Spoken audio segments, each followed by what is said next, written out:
Praise lord అండి. దేవునికి మహిమ కలుగును గాక. ప్రార్థన చేసుకుందామండి. పరిశుద్ధుల గొప్ప దేవ నీకు స్తోత్రం, స్తుతి, మహిమ, ఘనత, ప్రభావం చెల్లించుకుంటున్నాం నాయనా.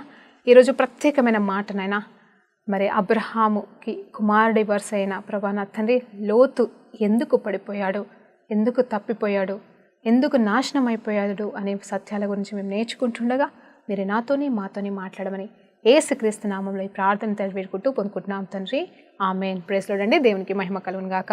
అవునండి, ఈరోజు నేను ప్రత్యేకమైన మాటని తీసుకోవాలని ఆశ కలిగి ఉన్నాను. అదేంటి అంటే లోతు గురించి అండి. Praise the lord. లోతు గురించి మాట్లాడాలనే ప్రేరేపణ నాకు కలిగిందండి. మరి ఎందుకు కలిగిందో అనేది నేను చూస్తే, అది మరి ఒకరోజు నేను వాక్యం చదువుతుండగా దేవాది దేవుడు మనతో ప్రత్యేకంగా మాట్లాడతాడండి. ఎప్పుడు మాట్లాడుతూనే ఉంటాడు. ఈరోజు నేను నిజంగా చాలా జాగ్రత్తగా వినాలని కోరుకుంటున్నాను. లోతు గురించి మనము ఎక్కువ మాట్లాడుకోము. లోతు భార్య గురించి మనం మాట్లాడుకుంటాము, కానీ ఈరోజు లోతు గురించే మాట్లాడాలనుకుంటున్నాను. లోతు యొక్క భార్యను బట్టి అక్కడ వాళ్ళకి నాశనం వచ్చిందా అంటే కేవలం ఆ లోతు యొక్క భార్య వెనక్కి తిరిగి ఉప్పు స్తంభమైన మాట నిజం. ఇప్పటికీ అక్కడ సాక్షాత్కరంగా ఆమె అంటే ఆ శిలలాగా ఆమె అక్కడ ఇంకా ఉందని చాలామంది సాక్ష్యాలు చెప్తున్నారు. అంటే చూసి వచ్చిన వాళ్ళు చెప్తున్నారు, హిస్టరీ చెప్తుందండి. అందరి బట్టి దేవునికి మహిమ. కానీ నేనేమంటున్నానంటే అక్కడ దానికి కారణం ఎవరయ్యారు అంటే లోతయ్యాడని నేను ధైర్యంగా చెప్తున్నాను ఈరోజు. అందుకు సాక్ష్యమే ఈ బైబిల్ అండి. హల్లెలూయా, దేవునికి మహిమ కలుగును గాక. మరి దాని గురించి మనం నేర్చుకుందాం, ఈరోజు తెలుసుకుందామండి. మరి మనలో అలాంటివి ఏమైనా ఉన్నాయేమో మనం కరెక్ట్ చేసుకుందాం, మీరు సరి చేసుకుందామండి. మన జీవితాన్ని, మన బ్రతుకుల్ని సరి చేసుకుందాం. మనం అబ్రహాము సంతానము, కానీ మరి అబ్రహాము సంతానంలాగా మనం జీవిస్తున్నామా లేదా సరి చేసుకుందాం. లోతులాగా అడ్రస్ లేకుండా మన జీవితాలు పోకూడదు, కానీ మరి మనము దీవెనకరమైన బిడ్డగా దేవుడి కోసం జీవించాలని, దేవుని సాక్షాత్కరంగా జీవించాలని మనం ఈరోజు ప్రయాసపడదాం. దేవునికి మహిమ కలుగును గాక. అయితే మరి ఎందుకు లోతు? ఈ లోతు, అవునండి, లాట్ అంట, ఎస్ యాడ్ చేస్తే last. By lot as last his life అని చెప్పేసి మనం టైటిల్ పెట్టుకోవచ్చు. సరే, మనం ఏ టైటిల్ పెడుతున్నాం అనేది కాదు, కానీ ఇక్కడ నేను ఒక్క మాట మాట్లాడాలనుకుంటున్నాను. Why he has lost his life. ఎందుకు నాశనం అయిపోయాడు అంటే కారణం తన పట్ల దేవుడిచ్చిన ఫ్రీ విల్ అండి. హల్లెలూయా, ఫ్రీ విల్. దాన్ని ఏమంటారంటే స్వేచ్ఛా సంకల్పం అంటారంట. హల్లెలూయా, దేవునికి మహిమ కలుగును గాక. స్వేచ్ఛ, దేవుడిచ్చిన స్వేచ్ఛ. ఆ స్వేచ్ఛ వలన మరి ఇక్కడ లోతు తన జీవితాన్ని భ్రష్టత్వంలోకి నడిపించుకున్నాడు. కారణం ఏంటి అనేది చెప్తే దేవుడు అంటామా? మరి ఫ్రీ విల్ ఇచ్చింది దేవుడే కదా, అయితే దేవుడిదే తప్పన్నామా? కాదు. అసలు ఫ్రీ విల్ ఇస్తాడండి దేవుడు. ఎలా ఇస్తాడు తెలుసా?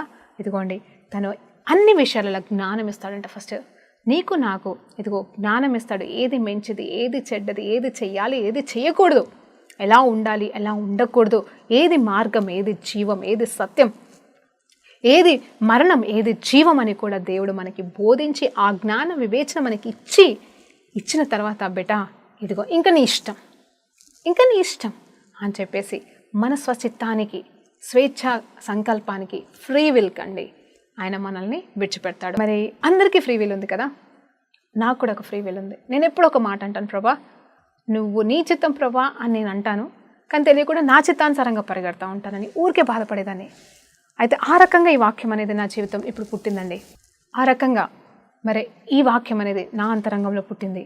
ఈ సత్యం అనేది దేవుడు నాకు బోధించడం అనేది జరిగింది. ఎప్పుడు అడిగేదాన్ని, ప్రభా ఎందుకు ప్రభా నువ్వు ఫ్రీ విల్ ఇచ్చావు, ఎందుకు ప్రభా నువ్వు ఫ్రీ విల్ ఇచ్చావు అని చెప్పేసి నేను పాకలాడతాను. ఎందుకంటే దానివల్లనే కదా ప్రభా మా ఇష్టానుసారంగా పరిగెడుతున్నాం, మళ్ళీ తర్వాత తప్పైపోయిందని నీ దగ్గరకు వచ్చి క్షమాపణ కోరుకుంటున్నాం. ఈ లోపల వెనక్కి తిరిస్తే సంవత్సరాలు గడిచిపోతుంది, నెలలు గడిచిపోతుంది, మొత్తం నష్టపోతున్నాం. ఆ తర్వాత ఏం చేయాలో మాకు అర్థం కావట్లేదు. సరైన మళ్ళీ ఆ మెయిన్ ట్రాక్లోకి రావాలంటే మరి మళ్ళీ ఎన్ని రోజులు పడుతుంది, ఈ లోపల మా పని ఏమైపోతుందో మాకే తెలియట్లేదు.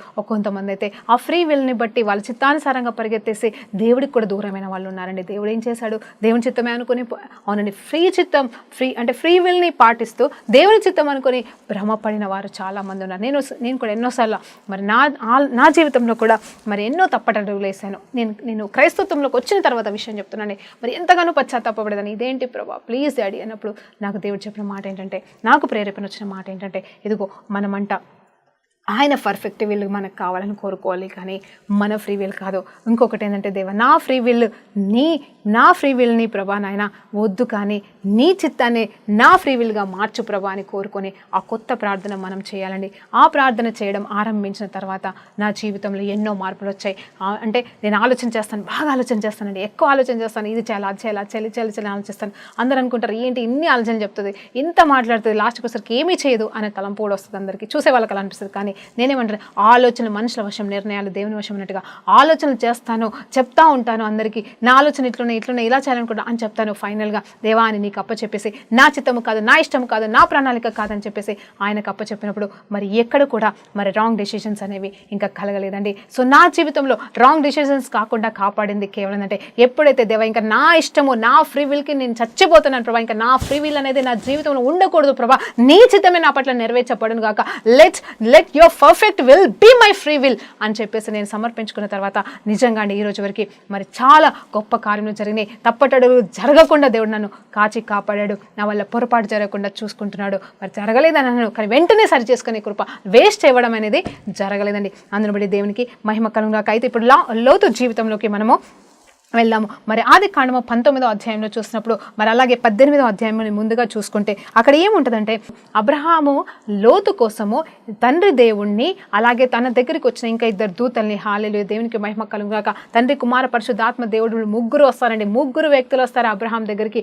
వచ్చినప్పుడు వాళ్ళు ఎందుకు వస్తారంటే అబ్రహాంని దీవించడానికి, సారమ్మని బ్లెస్ చేయడానికి, వాగ్దానం చేయడానికి, అంత మాత్రమే కాదు లోతు కోసం కూడా కనిపెట్టడానికి వచ్చారు. అంటే లోతు ఉన్న సొదొమ గొమొర్రా స్థలం విషయంలో మరి నిజంగా వాళ్ళు ఆ పాపం అంట పరలోకంలో వినిపించబడింది, అక్కడ జరుగుతున్న పాపం పరలోకానికి వినిపించబడింది, అది నిజమా కాదని చూసి నాశనం చేయడానికి వచ్చారంట వీళ్ళు ముగ్గురు కూడా. నేను అనుకుంటున్నాను అక్కడ ఏంజల్స్ అంటారు, దూతలు అంటారు, దేవుడు అంటారు, ఏదేమైనా నేనేమనుకుంటున్నా ఆ ముగ్గురు ఎవరో కాదు, అయితే ఏంజల్సే కావచ్చు, దేవుడితో పాటుగా ఏంజల్స్ అన్నా కావచ్చు, తండ్రి కుమార పరిశుద్ధాత్మ ముగ్గురు త్రిత్వమైన దేవుడు రావచ్చు. కానీ ఏదేమైనా ఆ ముగ్గురు వచ్చినప్పుడు మరి అక్కడ దేవాది దేవుడు తనకి చెప్తాడు, ఇదిగో నేను ఆ దేశాన్ని నాశనం చేస్తున్నాను అని అబ్రహాంకి మరి ప్రేమపూర్వకంగా చెప్పినప్పుడు అబ్రహాం వెంటనే తన కుమారుడు కోసం ప్రార్థన చేస్తాడు.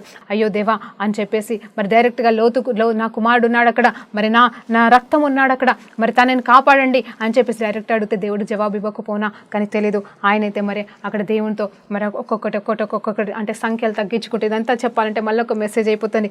ఏది ఏమైనా మరి 10 మంది ఉన్నాను అని చెప్పేసి లాస్ట్కి ఒక మాట అంటాడు.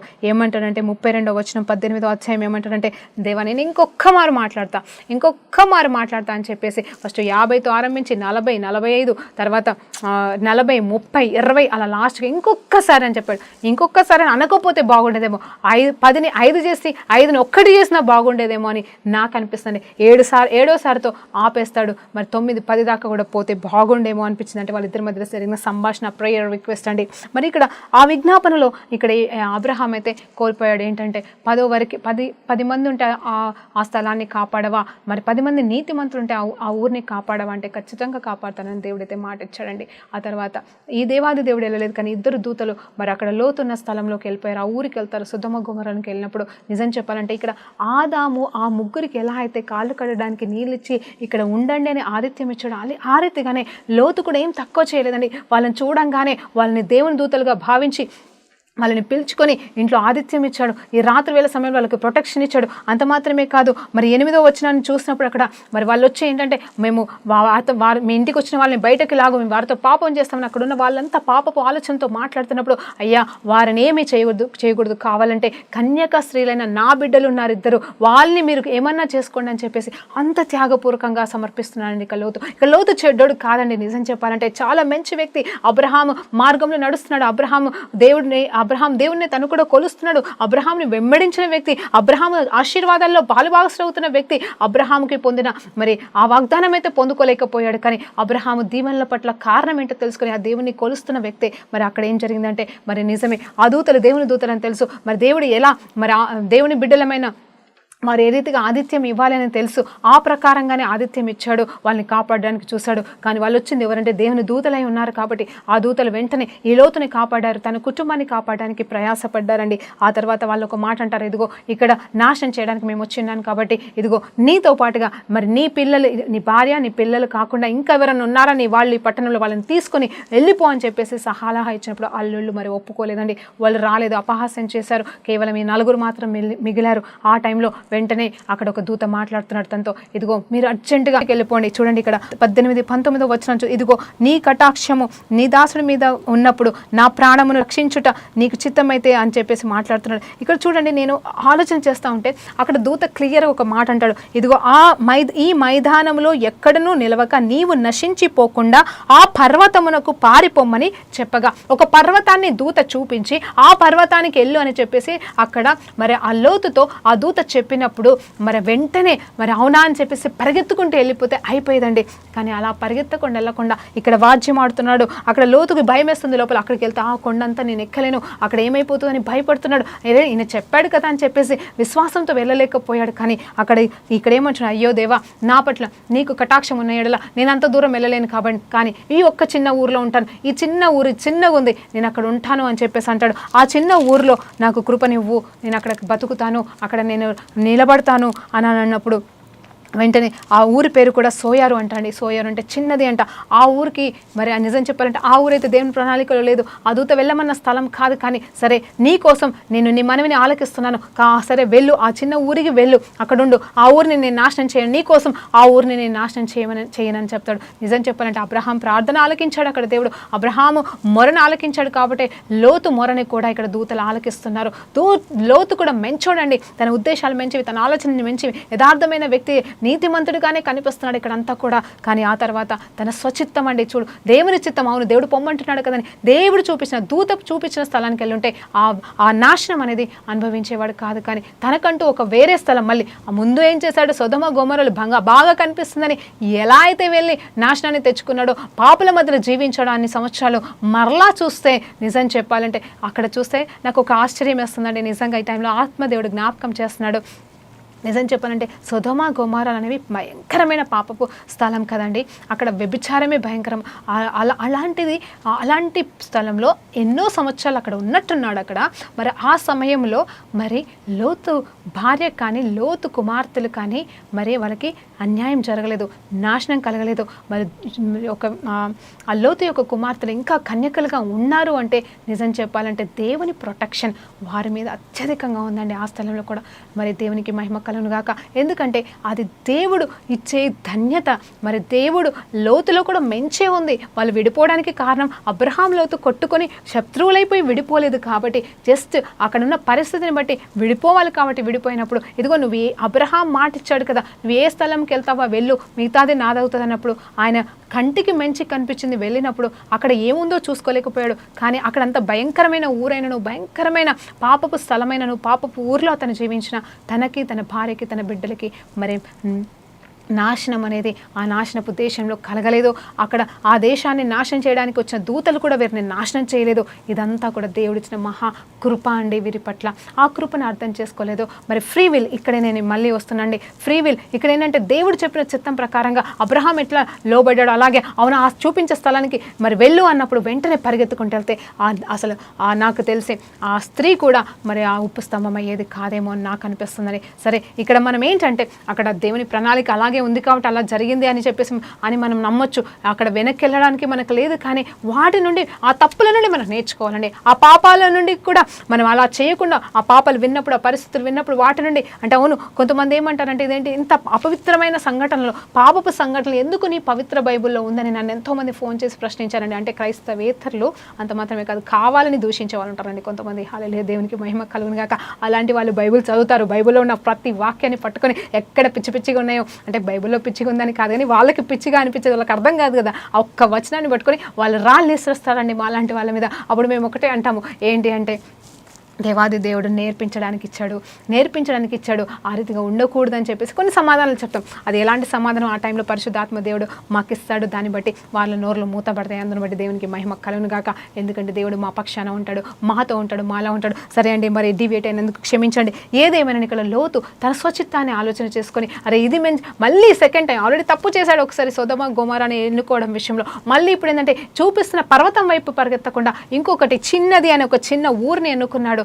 అక్కడ కూడా దేవుడు కృప చూపిస్తారే, నువ్వు అక్కడికి వెళ్ళు, అది నాశనం చేయాల్సిన పట్టణమే, కానీ సరే నీ కోసం నీ నిమిత్తం దాన్ని నేను నాశనం చేయనని చెప్పేసి అన్నప్పుడు మరి ప్రశాంతంగా వెళ్ళి అక్కడ ఉన్నా పోయేదండి. ఆ తర్వాత వచనాలు చూసినప్పుడు 29 మరి 19వ అధ్యాయం 29, 30, 36 అట్లాంటి వచనాలు మనం అన్ని చదివినప్పుడు చూస్తే ఆ చివరి వరకు మనం ధ్యానిస్తే అక్కడ ఏమవుతుందో తెలుసు, ఉన్న కాడ కూడా ఉండలేదండి. ఆ దేవదూత చెప్పిన స్థలంలో కూడా తను ఉండకుండా అక్కడ నుండి మళ్ళీ వేరే ఊరికి వెళ్ళిపోతాడంట, వేరే మరి స్థలానికి వెళ్ళిపోతాడు. అది 30వ వచనంలో ఉంటుంది, లోతు సొయారులో నివసించుటకు భయపడి, చూడండి భయపడ్డాడు. ఎందుకు భయపడాలి? అసలు భయపడాల్సిన అవసరం లేదు. ఆ ఊరిని నేను నాశనం చేయని దేవుని దూత చెప్పేశాడు కదండి. ఆ తన ముందల్నే మరి పైన వచనాలు చూసినప్పుడు మొత్తం ఆ సొదొమ గొమొర అంతా కూడా చుట్టుపక్కల ప్రదేశాన్ని అంతా కూడా కాలి బూడిదైపోయిందంట, అగ్ని గంధకాలు కుమ్మరించబడ్డాయంట. అంటే భయంకరమైన మంట, భయంకరమైన పొగలు. అలాంటి పరిస్థితిలో ఈ ఊరు, ఆ చిన్న ఊరు ఏదైతే ఉందో దాన్ని కాపాడుతున్నారు, దేవుని ప్రొటెక్షన్ దాని మీద ఉంది, ప్రొటెక్షన్లో ఉన్నారు కదా, ఇంకా దేవుడు చెప్పాడు కదా అని చెప్పేసి ఉండకుండా భయపడి అక్కడికి వెళ్ళి ఎక్కడికి పారిపోయారంటే 2 కుమార్తెలతో. అంటే ఆల్రెడీ భార్య అప్పటికి మరి ఉప్పు స్తంభం అయిపోయిందంటే, ఎందుకంటే వెనక్కి తిరిగి చూడకూడదని ఆజ్ఞ ఇచ్చారు. వెనక్కి తిరిగి చూసినప్పుడు మరి ఆ భార్య ఏమైపోయిందంటే ఉప్పు స్తంభం అయిపోయింది. మరి 2 కుమార్తెలతో పాటుగా తీసుకొని పోయి ఎక్కడికి వెళ్ళారంటే ఇంకొక పర్వతం అందంట, పోయి ఆ పర్వతం అందు నివసించనంట. దేవునికి మహిమ కలుగును గాక. చూడండి, ఇప్పుడు ఇంకొక పర్వతం దగ్గరికి వెళ్ళి నివసించడం స్టార్ట్ చేశాడు. అక్కడ జరిగిన భయంకరమైన పాపాల వలన, ఇదైతే ఇప్పుడు నేను చెప్పదలుచుకోలేదు, ఎందుకు చెప్పాను అని అనట్లేదు, కానీ మరి నిజం చెప్పాలంటే అక్కడ ఈ దేవుడు ఇచ్చిన ప్రణాళికని, చిత్తాన్ని, కాపరి తత్వాన్ని, అంటే ఆ ప్రొటెక్షన్ని, ఆ ప్రొటెక్షపు మార్గాన్ని కాదనుకొని తన చిత్తానుసారమైన స్వచిత్తాన్ని ఎన్నుకొని ఫ్రీ విల్ని ఎన్నుకున్నప్పుడు మరి అక్కడ ఆయన వెళ్ళినప్పుడు జరిగిన సంఘటన అంటే తన బిడ్డల ద్వారానే తను బిడ్డల్ని కనాల్సిన పరిస్థితి వచ్చిందండి. అది భయంకరమైన వ్యభిచార పరిస్థితి. అంత పవిత్రం, అంత పాపపు స్థలంలో, సొదొమ గొమొరలో అంత పవిత్రంగా జీవించి, అంత అంటే అంటాం కదండి తామర పుష్పం అంటారు కదా, బురదలో తామర పుష్పం అంటారు కదండి, ఆ రీతిగా వాళ్ళ సొదొమ గొమొరలో జీవించారండి. ఈ లోతు కుటుంబం ఎన్ని సంవత్సరాలు జీవించారో మనకి తెలియదు, కానీ కొన్ని సంవత్సరాలు జీవించారు. అంత పవిత్రంగా జీవించిన వీరు మరి ఆ సమయానికి వచ్చేసరికి ఏమైపోయారు అంటే అపవిత్ర పాలైపోయారు. ఆ కుమార్తెలు తండ్రితోనే పాపం చేసి బిడ్డల్ని కనాల్సి వచ్చింది. అది కూడా వాళ్ళకి కలిగిన భయం వలన. ఆ భయానికి కారణం ఏంటంటే వారి సొంత నిర్ణయాన్ని, సొంత ఆలోచనని మరి మనసులో పెట్టేసుకొని వాళ్ళ ఇష్టానుసారంగా మరలా పరిగెత్తారు. దానివల్ల వచ్చిన వాళ్ళే మొయాబీయులు. పెద్ద కుమార్తె ద్వారా వచ్చిన వాళ్ళు మొయాబీలు అంట, మరి చిన్న కుమార్తె ద్వారా వచ్చిన వాళ్ళు మరి అమోనీయులు అని చెప్పేసి చెప్తారు. అంటే 2 కుమారులని లోతు తన బిడ్డల ద్వారా కనడం అనేది జరిగింది. ఎంత భయంకరమైన పాపం అండి ఇది, ఎంత భయంకరమైన పాపము. మరి నిజంగా చెప్పాలంటే వాళ్ళ వలన, మరి నిజం చెప్పాలంటే బైబిల్ గ్రంథంలో సగం రాజుల గ్రంథం కావచ్చు, లేకపోతే సామ్యుయల్ గ్రంథాలు 2 గ్రంథాలు, అలాగే రాజుల 2 గ్రంథాలు, ఆ తర్వాత మరి రాజుల మరి హిస్టరీ అంతా కూడా మనం చదివినప్పుడు బైబిల్లో మొత్తం వీళ్ళే కనిపిస్తుంది. మొయాబీలు, అమోనీయులు, వీళ్ళే ఫిలిస్తీన్లు ఉన్నారండి. మరి వాళ్ళంతా కూడా మరి మరి మరి అబ్రహాం నుండి వచ్చిన వాళ్ళే వీళ్ళంతా కూడా. కాకపోతే ఏంటంటే మరి ఇక్కడ ఏమవుతున్నారు అంటే మరి శత్రువులుగా మారిపోయారు. పాపపు సంతానం అనేది పవిత్రమైన సంతానానికి మధ్యలో ఏమైపోతుందంటే, ఇక్కడ పాపపు సంతానము, అలాగే దేవుడు ఏర్పాటు చేసిన పవిత్రమైన సంతానం, వారికి మధ్యలో శత్రుత్వం అనేది వచ్చేసి వీళ్ళు సాతాను బిడ్డలుగా ప్రవర్తించడం, వాళ్ళు దేవుని బిడ్డలుగా ప్రవర్తించడం వలన ఏమైపోయిందంటే దేశాలు విడిపోయాయి, రాష్ట్రాలు విడిపోయాయి. గతంలో అదే జరిగిందండి, ఇప్పుడు కూడా అదే జరుగుతుంది. ఎందుకంటే పాపానికి మరి నీతికి పొత్తు లేదని, చీకటికి వెలుగుకి పొత్తు లేదని చెప్పేసి దేవుడు చెప్తున్నాడు. ఆ రీతిగా మనం ఆలోచన చేస్తే ఇక్కడ అబ్రహాముతోనే ఉండాల్సిన ఈ వ్యక్తి అబ్రహాంకి దూరం అవ్వడం ఒకెత్తైతే, మరి అంత మాత్రమే కాదు, తన స్వచ్ఛతానికి వెళ్ళి తన జీవితాన్ని మొత్తం పాడు చేసుకున్నాడండి. హల్లెలూయా, దేవునికి మహిమ కలుగును గాక. తర్వాత తన జీవితం అస్తవ్యస్తమైపోయింది. మరి లోతు సంతానం అనేది పాపపు సంతానముగా, మొయాబీయులుగా, అమోనియులుగా మరి రూపించబడ్డారు. మరి వాళ్ళు గొప్పవాళ్ళ అంటే గొప్పవాళ్ళే కావచ్చు, ఆస్తి అంతస్తు వాళ్ళకు ఉండొచ్చు, కానీ దేవుని బిడ్డలు కాదండి, వాళ్ళు అన్యులైపోయారు. కానీ దేవునికి మహిమ కలుగును గాక. అలాంటి మొయాబీ నుండి వచ్చిన మరి స్త్రీయే మరి రూతమ్మ అని మనకి తెలుసు. అంటే మరి నిజంగా పాత నిబంధన కొత్త నిబంధన అంటే చాలా ఆశ్చర్యకరమైన పుస్తకం కదండి. నిజమే, పాత నిబంధన అంతా కూడా ఎలా ఉంటుంది అంటే మరి అందరూ అందరినీ దేవుడు సమానంగా చూడలేదు. ఎందుకు చూడలేదు అంటే పాపాన్ని పాపంలాగానే చూశాడు. మరి నీతిమంతులుగానే చూశాడు ఆ సమయంలో. కానీ మరి ఎప్పుడైతే కొత్త నిబంధనలకు వచ్చాడో అప్పుడు ఏం చేశాడంటే అందరూ కూడా తను సృష్టించిన సృష్టి కదా, వీళ్ళందరూ కూడా సాతాను మూలంగా పాపంలోకి పడిపోయారు కదా. సాతాను తెరిచిన ద్వారాలను బట్టి, సాతాను ప్రేరేపించడం వల్ల వాళ్ళు బట్టి ఆవిరి లాంటి వాళ్ళు ఉన్నారని తెలుసుకున్నాడు. అంటే తెలియదని కాదు, అర్థం చేసుకున్న దేవుడు వాళ్ళని క్షమిస్తూ మరి పక్షాన యుద్ధం చేస్తూ మరి మానవ రూపం ధరించి పాప క్షమాపణ కోసము ఆయన చేసిన గొప్ప కార్యం ఏంటంటే ఆయన బలియాగం అండి. ఆయన మానవ రూపం ఎత్తాడు. మానవ రూపం ఎత్తడం మాత్రమే కాదు, మరణించాడండి నీ కోసం, నా కోసం. అందుకోసమే ఒక్కరి కోసం ఆయన అబ్రహాం సంతానం కోసం మాత్రమే రాలేదు, ఇదిగో లోతు సంతానం కోసం కూడా వచ్చాడండి. అందులో మొయాబీలు, అమేనియలు ఉన్నారు. అంటే ఇప్పుడు మొయాబీలు ఈ దేశస్తులు ఎవరైనానో దేవుడు వారి కోసం కూడా రక్తాన్ని కాచాడు, వారిని కూడా తన బిడ్డలుగా మార్చుకున్నాడు. మరి వాళ్ళ కోసం కూడా ప్రాణం అర్పించాడు. మరి ఆయన నమ్ముకున్న వాళ్ళని ఎవరిని కూడా ఆయన తృణీకరించాడంట. హల్లెలూయా, దేవునికి మహిమ కలుగును గాక. ఒకప్పుడు అన్యులని పిలువబడిన వారందరినీ కూడా దేవుడు ఏం చేశాడంటే తన బిడ్డలుగా మరి మార్చుకున్నాడు. తనని నమ్మిన వారికి, తనని నమ్మి రక్షణ పొందుకున్న వారికి నిత్య జీవము కలుగునని వాగ్దానం చేయడం మాత్రమే కాదు, తన దత్తపుత్రాత్మనిచ్చి సొంత కుమార్తెలుగా మార్చుకొని ఈ లోకంని మరి ఎంతగానో ప్రేమించిన దేవాది దేవుడు యోహాను సువార్త 3:16 ప్రకారంగా ఈ లోకాన్నంతటిని ఆయన ప్రేమించాడు. ప్రేమ మారని ప్రేమ, యథార్థమైన ప్రేమ, నిష్కపటమైన ప్రేమ అని మనం పాడినట్టుగా మరి దేవుడు ప్రతి బిడ్డని మరి ఆయన రక్షించడానికి ఉద్దేశం కలిగి ఉన్నాడండి. నిజం చెప్పాలంటే ఇక్కడ లోతులాగా మనం ఉన్నామేమో పరిశీలన చేసుకుందామా. ఇక్కడ లోతు జీవితం నుండి మనం నేర్చుకుంది ఏంటంటే ఆయన ఉత్తముడే, మంచివాడే, ఆదరణ కలిగిన వాడే, బురదలో తామర పువ్వులాగా ఉన్నవాడే. తను మాత్రమే కాదు, తన కుటుంబ సభ్యులు, తన బిడ్డలిద్దరు పవిత్రులండి. అక్కడ చెప్తున్నాడు, వాళ్ళంతా వచ్చి వీళ్ళను పాడు చేయాలని చూసినప్పుడు ఆయన ఏమంటాడంటే ఇదిగో కన్యకలు అంటే పవిత్రులండి. మరి చిన్న బిడ్డలే కాకపోవచ్చు వాళ్ళు, ఎందుకంటే చిన్న బిడ్డలు కాదండి, అంటే చిన్నపిల్లల మరి ఇంకా ఏమైనా వయసు కూడా రాలేదా అంటే అక్కడ మరి నీ వాళ్ళు ఎవరన్నా ఉన్నారా అన్నప్పుడు ఆయన ఎక్కడికి తెలుసా, తన పిల్లలకి ప్రధానము చేయబడిన కాబోయే భర్తల దగ్గరికి వెళ్ళి అడిగినప్పుడు వాళ్ళు ఎగతాళి చేశారు. ఏమని అడిగాడంటే ఇదిగో దేవుడంట మొత్తం నాశనం చేస్తున్నాడంట, నువ్వు నా బిడ్డవి కదా, నా అల్లుళ్ళు కదా అని చెప్పేసి ఆ ఇద్దరి దగ్గరికి వెళ్తే ఆ ఇద్దరు రాలే, వాళ్ళు వచ్చుంటే వాళ్ళతో పాటుగా వారి రక్త సంబంధికులు వచ్చుంటే అంతమందిని దేవుడు కాపాడుతుండే. ఒక్క లోతును బట్టి మాత్రమే కాదు, అంత మాత్రమే కాదు, అబ్రహాము ప్రార్థన బట్టి, లోతు యొక్క స్వరూపాన్ని బట్టి అంటే స్వభావాన్ని బట్టి వీరందరూ కూడా రక్షించబడే వాళ్ళు. సరే, వాళ్ళ సొంత చిత్తానికి వాళ్ళు మరి నాశనం అయిపోయారు. ఇక్కడ లోతు తన సొంత చిత్తానికి మరి వెళ్ళకూడని ప్రదేశానికి వెళ్ళాడు. మొట్టమొదటి రాంగ్ డెసిషన్, మళ్ళీ రాంగ్ డెసిషన్. ఇలా మరి ఇప్పటికైనా దేవుడు చెప్పినట్టు వింట అయిపోయింది. ఈ భయంకరమైన పాపపు లోకంలో మరి పాపపు ఊర్లో ఇన్ని సంవత్సరాలు బ్రతికాను, ఇంకా చాలు, దేవుడు ఏది చూపిస్తే అక్కడికి వెళ్తాను, మా అబ్రహాం లాగా ఉంటాను అని నిర్ణయం తీసుకున్నా బాగుండేది. భయపడి ఉండాల్సిన చోట ఉండకుండా మరి ఎక్కడికో వెళ్ళిపోయాడు, సర్వనాశనం అయిపోయాడు. మనం కూడా ఎన్నోసార్లు ఏం చేస్తామండి, తెలియకుండానే స్వచిత్తానికి వెళ్ళిపోతాం, తప్పులు చేస్తాం, పాపాలు చేస్తాం.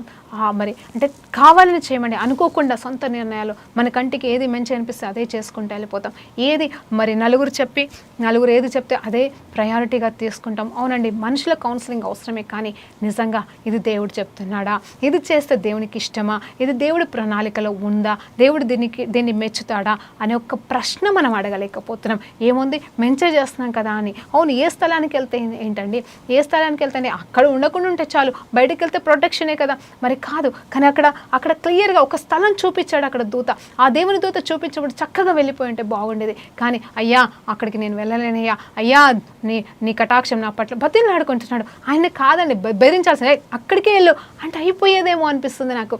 కానీ తను కూడా పాపం అతన్ని బట్టి, అతని నమ్మకత్వాన్ని బట్టి, అతని యథార్థతను బట్టి సరే అని చెప్పేసి అక్కడ మరి కోరికలు తీర్చే దేవుడు అనుకుంటారు. మన దేవుడైతే ఎవరి ప్రార్థనైనా ఆలకిస్తాడు, ఎంతటి వారి ప్రార్థనైనా ఆలకిస్తాడు అన్నట్టుగా అక్కడ లోతు ప్రార్థన ఆలకించి వెంటనే సరే వెళ్తే వెళ్ళు, ఆ ఊరిని నేను నాశనం చేయనన్నప్పుడు అక్కడ ఉన్నా బాగుండేదండి. నిజంగా చెప్పాలంటే మన జీవితంలో ఈ రీతిగా మనం ఎన్నిసార్లు తప్పిపోయాము అని అడుగుతున్నాను. ఈ రోజు నుండి తీర్మానం తీసుకుందామా, ఆయన పర్ఫెక్ట్ వెళ్ళే, ఆయన చిత్తమే, ఆయన సంపూర్ణమైన చిత్తమే నా పట్ల, మన పట్ల ఫ్రీ విల్గా ఉండునుగా. కానీ మన ప్రార్థనని మార్చుకుందామా, మనం ఈ ప్రార్థన చేయడం నేర్చుకుందామా.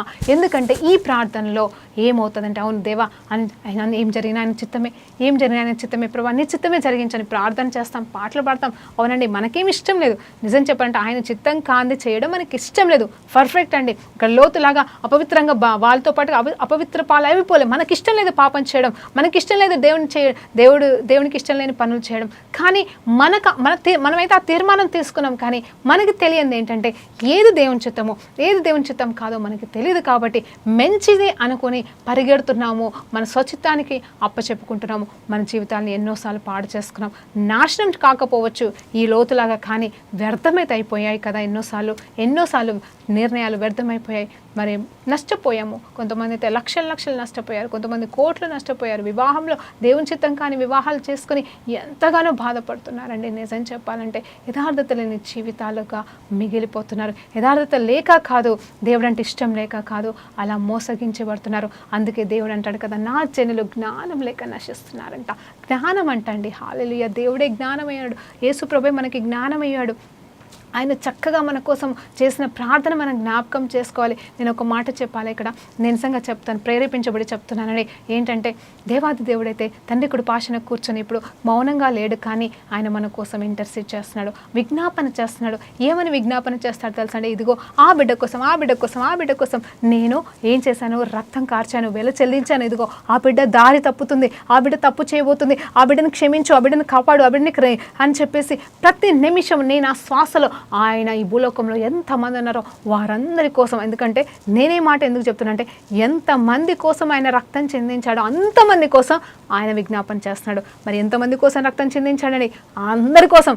లోక పాపంలో మోసుకొని వెళ్ళిన గొర్రెపిల్ల, లోకంలో పుట్టిన ప్రతి బిడ్డ కోసం, మానవ రూపమెత్తిన ప్రతి బిడ్డ కోసం ఆయన రక్తం కార్చాడు. కాబట్టి ఆయన ఆ రక్తం కార్చబడిన ప్రతి బిడ్డ కోసం ఆయన విజ్ఞాపన చేస్తున్నాడు. ఏ బిడ్డ నశించకూడదు తండ్రి అని మొరపెడుతుంటే ఆ తండ్రి ప్రార్థన అయితే దేవుడు ఆలకించకుండా మానడు. అయితే ఇప్పుడు నేను ఇక్కడ చెప్పాలనుకుంటున్న మాట ఏంటంటే, మరి తండ్రి చిత్తానుసారమైన ప్రార్థన యేసు ప్రభు చేస్తున్నాడు. నీకు నాకు తెలియదు కదా తండ్రి చిత్తం ఏముందో. ఈ పెళ్ళ అంటే ఈ వ్యక్త వివాహం విషయంలో, ఈ ఇల్లా గృహ విషయాల్లో, లేకపోతే ఈ జాబా ఆ జాబా కావచ్చు, లేకపోతే ఏ మెయిన్ అండి కనీసం ఎట్లీస్ట్ చిన్న విషయాల సంగతి పక్క పెడితే, అంటే అది కూడా పెట్టనక్కలే, చిన్న విషయాలు కూడా దేవుడు మాట్లాడతాడు, పెద్దవి కూడా మాట్లాడతాడు. ఎందుకంటే ఇదిగో ఈరోజు నేను ఈ స్టూడియోకి రావడానికి చేసిన ఆ 2-3 గంటల ప్రయాణంలో కూడా కొన్ని జరిగినాయండి నా జీవితంలో. మరి అది కూడా సాక్ష్యంగా చెప్పొచ్చు. కానీ దేవుని చిత్తం ప్రకారంగా జరిగిందా లేదా అనేది మనము ఆలోచన చేయాలా. ప్రతి సెకండ్ ఆయన చిత్తం ప్రకారంగా జరగాలి అంటే, ఆయన ఫ్రీ విల్కి, ఆయన ప్రణాళికకి మన ఫ్రీ విల్ని సమర్పించాలి అని అంటే ఒక్కటే, ఆయన మన కోసం ఇప్పుడు ప్రార్థన చేస్తున్నాడు. ప్రభా యేసయ్యా ప్రార్థన చేస్తున్నావు కదా, నీ ప్రార్థనకి ఇప్పుడు నేను ఆమెను చెప్తున్నాను. నువ్వు ప్రతి సెకండ్, నీకు గుర్తొచ్చిన ప్రతి సెకండ్, ఇదిగో ఈ పరిస్థితి విషయంలో, ఈ నిర్ణయం విషయంలో నా కోసం నువ్వు ఏమని ప్రార్థన చేస్తున్నావో ఆ చిత్తానికి చొప్పున ఆ ప్రార్థనకి నేను ఆమెను చెప్తున్నాను, నువ్వు చేసే ప్రార్థనకి ఆమెను చెప్తున్నాను అని చెప్పినప్పుడు నీ పట్ల 100% దేవుని ప్రణాళికనే నెరవేర్చబడుతుంది. అప్పుడు నీ ఫ్రీ విల్ అనేది నాశనం అయిపోతుంది. దేవుడు ఇచ్చాడు కదా మంచిదే, కానీ దానివల్ల మనకు ప్రయోజనం లేకుండా పోతుంది. కాబట్టి అవునండి, మళ్ళీ జ్ఞాపకం చేస్తున్నాను. మొదటి మాట, ఆయన దేవుడు మనకు అన్ని చెప్పాడు. ఎందుకు ఫ్రీ విల్ వదిలేశాడు అంటే, ఆయన ఫోర్స్ చేయడంట ఎవరిని. కాబట్టి ఆయన ఫ్రీ విల్కి అప్పచెప్పాడు. We're not robots. మన స్వేచ్ఛకి వదిలేశాడు. ఆయన బిడ్డలం అండి, ఆయన స్వేచ్ఛ ఇస్తాడు. మనం ఆయన విడిపించిన బిడ్డలము, ఆయన చేత కొనబడిన వారేమో. కాబట్టి ఆయన మనకి ఫ్రీ విల్ ఇచ్చాడు. ఆ ఫ్రీ విల్ ఆయన చిత్తంగా మార్చబడాలంటే ఆయనకి సమర్పించుకొని ఆయన చేసే ప్రార్థనకి ఆమెను చెప్దామా ఈ సమయంలో. పరిశుద్ధుడా గొప్ప దేవానికి స్తోత్రం. నిజంగా తండ్రి, ఈ రోజు తండ్రి కుడి పార్శ్వన కూర్చొని యేసు నామంలో ప్రభా యేసుతో పాటుగా మేము ప్రార్థన చేస్తుండగా యేసు చేసే ప్రార్థన, ఇదిగో నాతో పాటుగా ఎంతమంది అయితే వాక్యం వింటున్నారో వినబోతున్నారో నాయన, వారందరి కోసం నువ్వు చేసిన ప్రార్థనకి ఆమెను చెప్తుండగా మీరే మహిమ పొందుకోండి నాయన. ఇదిగో మా జీవితంలో మా స్వచిత్తం అనేది వద్దు ప్రభా, మా ఫ్రీ విల్కి ఈ రోజు నుండి మేము ప్రభా నా తండ్రిగా మరి ప్రభా మరి మేము కాదనుకొని ప్రభా కేవలం నీ చిత్తమే మా పట్ల ఫ్రీ విల్గా మార్చబడును గాక, నీ పర్ఫెక్ట్ విల్ మా పట్ల నెరవేర్చబడును గాక అని యేసుక్రీస్తు నామములో ప్రార్థన తెలియకుంటూ పొందుకుంటున్నాం తండ్రి. ఆమేన్. ప్రైజ్ లార్డ్ అండి. దేవునికి మహిమ కలుగును గాక.